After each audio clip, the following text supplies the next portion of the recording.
Mahal kong Pilipinas, sana nakikinig ka.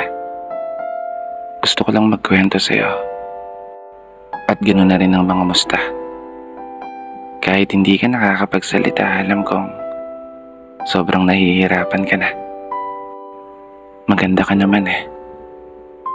Inabuso ka lang talaga ng mga taong nakala mong aalagaan ka. Mga taong nanumpa ng katapatan sa'yo, na pagsisilbihan ka. Mga taong pinagkatiwalaan namin na sa'yo'y magsasalpa sa mga panahon na haharap ka sa unos bilang isang bansa na matatag at palaban.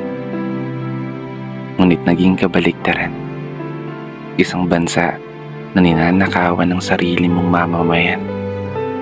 Isang bansa na dapat ay pinoprotektahan, ngunit isang bansa na napapaligiran ng mga taong mapanlamang. Kailan nga ba tayo magigising? Kailan nga ba kayo matatauhan?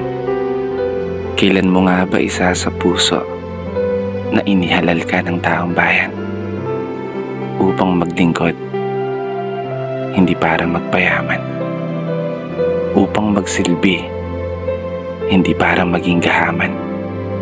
Imulat mo yung mga mata mo upang tuluyan mong masilayan ang katotohanan na nakakapagod ng maging Pilipino, nakakapagod ng maging mahirap sa isang bansang inakala naming iingatan mo. Mahal kong Pilipinas.